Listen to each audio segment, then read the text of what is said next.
Hello நேயர்களே, இந்த student time அப்படின்ற நிகழ்ச்சிக்கு உங்க எல்லாரையும் அன்புடன் வரவேற்கிறோம். இப்போவும் நம்ம டவுட்ஸ் அப்புறம் கொஸ்டின்ஸ் எல்லாத்தையும் கிளியர் பண்றதுக்காக நம்ம கூட சுனில் அங்கிள் இருக்காங்க.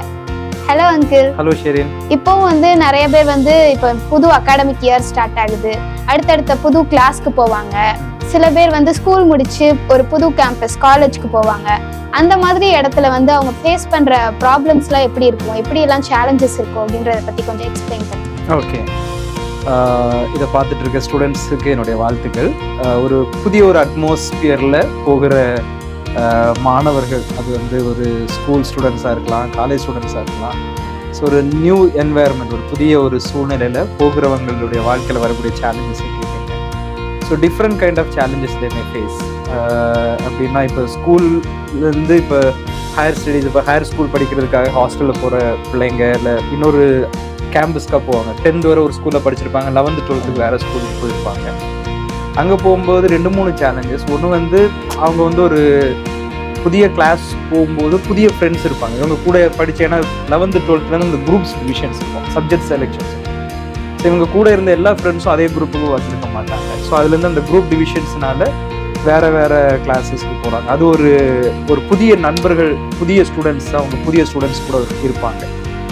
ரெண்டாவது இந்த காலேஜஸ்க்கெல்லாம் போகும்போது எல்லாமே இந்த அட்மாஸ்பியர், அது ஒரு நியூ என்வாயர்மெண்ட், ஒரு பியர் ப்ரெஷர் மாதிரி இருக்கும். தமிழில் எக்ஸ்பிளைன் பண்ணால் ஒரு சக அழுத்தம்.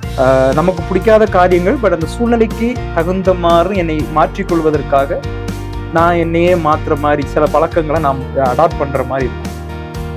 உதாரணத்துக்கு நம்ம அந்த அட்மாஸ்பியரில் போகும்போது இந்த குரூப்ஸ் ஃபார்ம் பண்ணுவாங்க. ஸ்கூல்லேயும் சரி, காலேஜஸ் சரி, இந்த குரூப்ஸ் எப்படி ஃபாலோ பண்ணுவாங்க அப்படின்னா, நிறைய விதத்தில் அந்த குரூப் டிவிஷன்ஸ் இருக்கும். ஒரே கிளாஸ்க்குள்ளே, ஒரே ஃப்ரெண்ட் சர்க்கிளில். ஒன்று இந்த ஆக்டர்ஸ் பேஸ் பண்ணி மாறுவாங்க. சிலவங்களுக்கு ஒரு குரூப் ஆஃப் ஆக்டரை பிடிக்கும், சிலவங்களுக்கு இன்னும். அப்போ இதில் சிலவங்களுக்கு யாருமே பிடிக்காது. பட் இவங்க என்ன automatically they have to be in one group, ஏதாவது ஒரு குரூப்பில் போய் இருக்கணும். ஸோ அதுக்கு அவங்க they will be forced to follow the person. So அது ஒரு சிச்சுவேஷன்ஸில் அவங்க தள்ளப்படுவாங்க. ரெண்டாவது இந்த ஸ்போர்ட்ஸ் பிளேயர்ஸை வச்சு குரூப் ஃபார்ம் பண்ணுவாங்க. ஸோ நான் இந்த பிளேயர்ஸை ஃபாலோ பண்ணுறேன். ஸோ இதை நம்ம இந்த மாதிரியான அழுத்தங்கள், இந்த மாதிரியான ஒரு சிச்சுவேஷனுக்கு ஆட்டோமேட்டிக்கலி ஸ்டூடெண்ட்ஸ் தள்ளப்படுவாங்க. ரெண்டாவது அந்த பியர் ப்ரெஷருங்கும் போது நம்ம போகக்கூடிய அந்த சூழ்நிலைகளில் ட்ரெஸ்ஸிங் சென்ஸில் சேஞ்சஸ் வரும், ஸ்டேட்டஸில் சேஞ்சஸ் வரும். ஸ்டேட்டஸுங்கும் போது சிலவங்க ஊர் பேஸ் பண்ணி பழக்கம் பிடிச்சிக்குவாங்க. அதில் நிறைய காரியங்கள் இருக்குது. அவங்க எந்த வகுப்பை சேர்ந்தவர்கள், அந்த மாதிரிலாம் அதுலேயே டிவிஷன்ஸ் இருக்கும். ஸோ இதெல்லாமே சிலவங்களுக்கு அது ஒரு பெரிய ஒரு ப்ரெஷரை கொடுத்துட்டே இருக்கும். இந்த ட்ரெஸ்ஸிங் சென்ஸ், ஹேர் ஸ்டைல்ஸ், இது எல்லாமே தனக்கு பிடிக்காட்டல. உதாரணத்துக்கு நான் என்ன சொன்னேன் அப்படின்னா, இப்போ கொஞ்சம் கேர்ள்ஸ் இருக்காங்க, அவங்க ஏதாவது ஒரு வெப் சீரியல் பற்றி ஏதாவது ஒன்று டிஸ்கஸ் பண்ணிகிட்டே இருக்காங்க. ஒரு பர்சனுக்கு வெப் சீரியல் பார்க்குறது பிடிக்காது. ஆனால் இவங்களுக்கு அதை பற்றி எந்த ஐடியா இல்லை, அவங்க அதை டிஸ்கஸ் பண்ணிகிட்டே இருப்பாங்க. ஆட்டோமேட்டிக்கலி இவங்க என்ன நினைப்பாங்கன்னா, இதோடைய அவேர்னஸ் எனக்கு இருந்தால் தான் நான் இந்த குரூப்பில் சர்வைவ் பண்ண முடியும். ஸோ அந்த சீரியல் பார்க்குற அந்த பழக்கம் இல்லாட்டாலும் the person forced to see the serial. ஏன் அப்படின்னா, அப்போ அதில் கொஞ்சம் அவேர்னஸ் நம்ம இவங்க கூட நம்ம ஃப்ரெண்ட்ஸாக பேசலாம், பழகலாம் அப்படின்னு ஒரு ப்ரெஷருக்குள்ளே தள்ளப்படுவாங்க. அதே போல் மியூசிக்ஸும் அதில் இருக்கும் சேலஞ்சஸ். இப்போ ஃபார் எக்ஸாம்பிள், இவங்க இந்த ரூரல் வில்லேஜஸ்லேருந்து போகிறவங்க ஒரு செட்டப் ஆஃப் மியூசிக்ஸில் அடிக்ட் ஆகிருப்பாங்க, பழகிருப்பாங்க. ஸோ அடுத்த ஒரு ஹையர் ஸ்டடீஸ்க்குன்னு வேறு செட்டப்ஸில் போகும்போது, கொஞ்சம் சிட்டி பிள்ளைங்கள்லாம் வரும்போது, எனக்கெல்லாம் நிறைய சிலவங்க கொரியன் மியூசிக்ஸில் இன்ட்ரெஸ்டாக இருக்காங்க, இங்கிலீஷ் மியூசிக்ஸ். தோ இவங்களுக்கு அந்த இன்ட்ரெஸ்ட் இல்லாட்டாலும் அந்த ஸ்டேட்டஸை மெயின்டைன் பண்ணுறதுக்காக தே ஸ்டார்ட்ஸ் ஹியரிங் த மியூசிக்ஸ். அப்படியே அவங்க ஒரு அடிக்ஷன்ஸ்குள்ளே தள்ளப்படும். இது அவங்க விருப்பப்பட்டு போகிறது கிடையாது. அந்த இன்ஃப்ளூயன்ஸு, அந்த நிலைமையில நம்ம இதை தெரிஞ்சாதான், இதை நம்ம பார்த்தாதான் நமக்கு அந்த இடத்துல அந்த ஸ்டேட்டஸை பிடிக்க முடியுங்கிற ஒரு ப்ரெஷருக்குள்ளே இந்த வாலிபர்கள், இந்த ஸ்டூடெண்ட்ஸ் தள்ளப்படுறாங்க.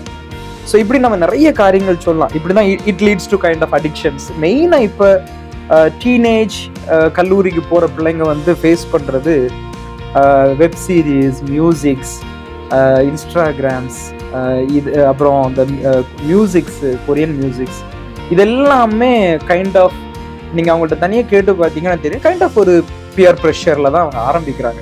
ஸோ அவங்க பார்க்குறாங்க, என்னோட ஃப்ரெண்ட்ஸ் பார்க்குறாங்க. ஸோ அவங்க முன்னாடி இப்போ நீங்களே ஒரு டாபிக் என்கிட்ட பேசுகிறீங்க, அந்த டாப்பிக்கில் இப்போ I want to make a friends, then immediately அந்த டாபிக் ரிலேட்டடா உங்களுக்கு என்ன டாபிக் பிடிக்குதோ அது ரிலேட்டடா எனக்கு பிடிக்காட்டாலும் நான் அதை இன்ஃப்ளூயன்ஸ் ஆகிடுவேன். ஸோ அந்த பீர் ப்ரெஷர் வந்து ஒரு பெரிய சேலஞ்சஸா இன்னைக்கு வாலிபர்களுக்கும் மாணவர்களுக்கும் இருக்கிறத நான் கவுன்சிலிங் வரும்போது நான் அதை பார்த்துருக்கிறேன். ரொம்ப கிளியரா எக்ஸ்பிளைன் பண்ணீங்க அங்கிள். அடுத்தும் கூட நிறைய பேருக்கு இந்த மாதிரி சேலஞ்சஸ் இருக்கதான் செய்யும். அந்த டைம்ல அவங்க எப்படி அந்த சேலஞ்சஸை ஹேண்டில் பண்றது, எப்படி அந்த இடத்துல ஸ்டாண்ட் ஆகுறதுன்றத பத்தி சொல்லுங்க. ஆமா, ஸோ இந்த சேலஞ்சஸ் இது வந்து நான் இன்னைக்கு பர்டிகுலரா ஒரு சேலஞ்சை நான் சொன்னேன். இப்படி நிறைய சேலஞ்சஸ் இருக்கு அவங்க பேசுறது. நம்ம இன்னைக்கு சொன்னது வந்து இந்த பியர் ப்ரெஷர் சேலஞ்ச். இந்த பியர் ப்ரெஷர் சேலஞ்சஸை வந்து எப்படி நம்ம அந்த சிச்சுவேஷன்ல ஸ்டாண்ட் பண்ணலாம் அப்படின்னா, நிறைய நேரங்களில் வந்து இப்போ எனக்கு இதுதான் என்னுடைய வாழ்க்கை, இதுதான் என்னுடைய ட்ரெஸ்ஸிங் சென்ஸ் அப்படின்னு சொல்லிட்டு என்னுடைய பேரண்ட்ஸ் எனக்கு அட்வைஸ் பண்ணியிருப்பாங்க. நான் அந்த விதத்துல தான் நான் வளர்ந்து வந்திருப்பேன்.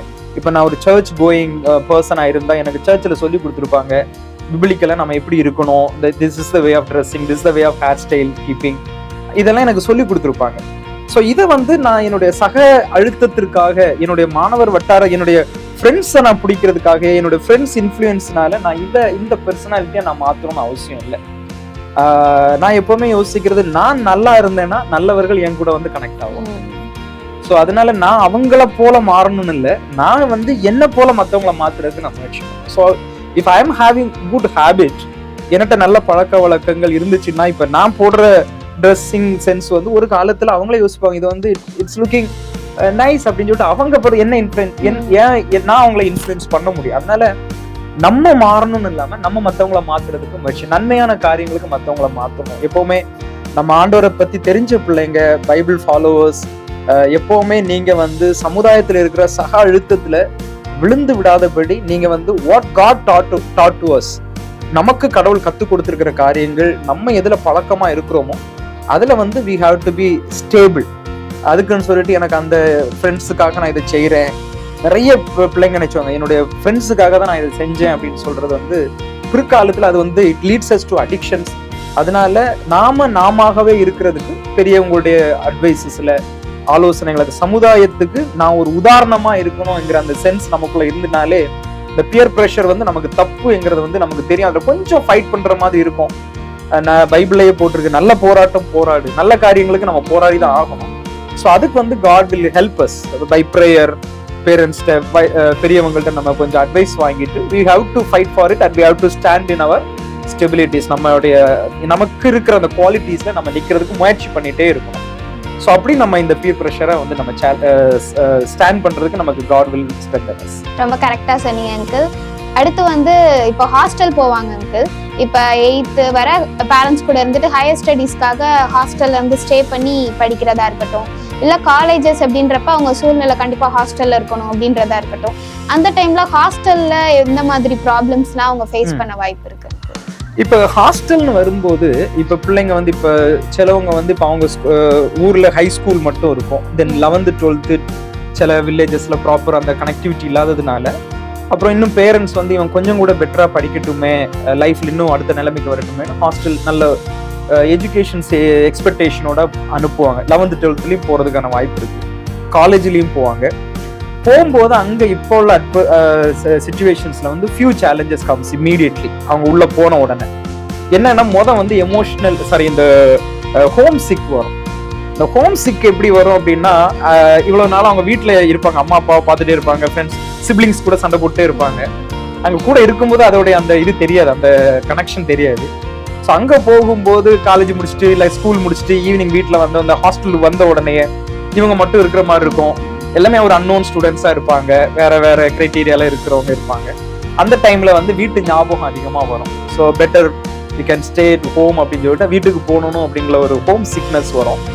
ரெண்டாவது வந்து எமோஷனல் கேப் வரும். எமோஷனல் கேப் இருக்கும்போது பிள்ளைங்க வீட்டில் இருக்கும்போது அவங்களுக்கு என்ன விதமான எமோஷன், பாசிட்டிவா இருந்தாலும் சரி நெகட்டிவா இருந்தாலும் சரி, அந்த ரியாக்ஷன்ஸை வந்து immediately they will respond to. பேரண்ட்ஸ்ல சண்டை போட்டதா இருந்தாலும் சரி, அவங்கள நேசிக்கிறதா இருந்தாலும் சரி, அவங்கள்ட்ட லைஃப்ல நடக்கிறத அப்டேட்டடா பண்ணாலும் சரி, அந்த ஒரு எமோஷனல் கேப் ஹாஸ்டல்ல இருக்கும்போது வந்துட்டே இருக்கும். ஏன்னா அந்த டைம்ல அவங்க எமோஷனல் கொஞ்சம் வீக் ஆக ஆரம்பிக்கும். ரெண்டாவது வந்து ஃபுட்டு சேலஞ்சஸ் கட்டாயம் இருக்கும்.